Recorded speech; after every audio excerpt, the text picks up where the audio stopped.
Let's Mike News at 5। केंद्रीय गृह मंत्री अमित शाह ने लोकसभा स्पीकर ओम बिरला को पत्र लिखकर नीट पेपर लीक के मुद्दे पर छात्रों के प्रदर्शन को लेकर चर्चा के लिए समय तय करने की मांग की है। इससे पहले संसद परिसर में मीडिया से बातचीत में उन्होंने कहा कि वे तय समय पर सदन में मौजूद रहेंगे। सरकार हर मुद्दे पर चर्चा के लिए तैयार है, लेकिन विपक्ष सदन चलने दे।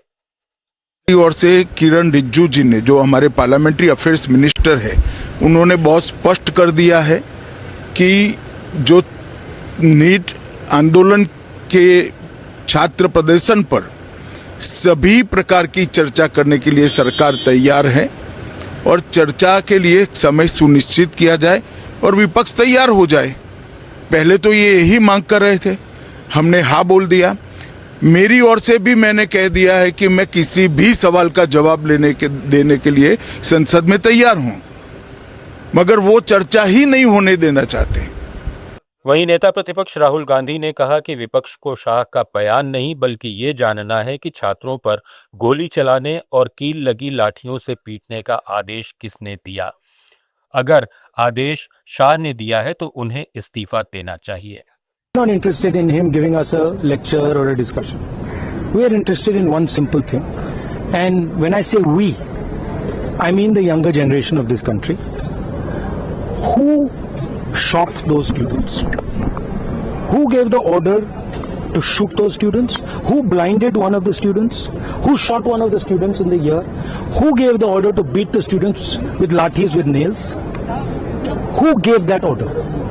That order was implemented by the Home Ministry. Delhi Police and RAC are both Home Ministry systems.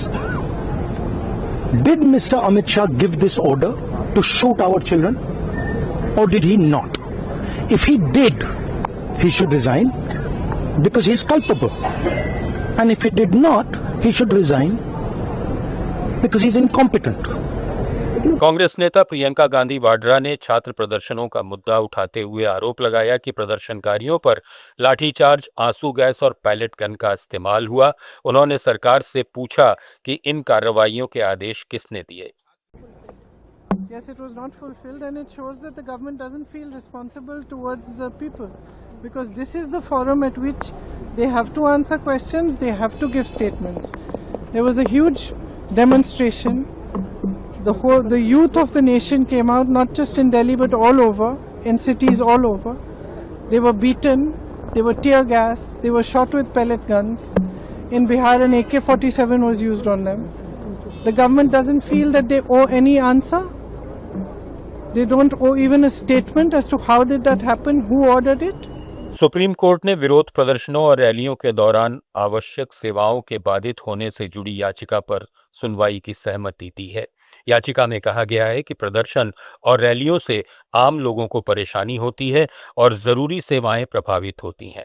मामले में जंतर मंतर पर विरोध प्रदर्शन की अनुमति से जुड़ी याचिका पहले से लंबित है, जिस पर अब साथ में सुनवाई होगी। सीजेआई सूर्यकांत की अध्यक्षता वाली पीठ ने पूछा कि मांगी गई राहतों को व्यावहारिक रूप से कैसे लागू किया जा सकता है।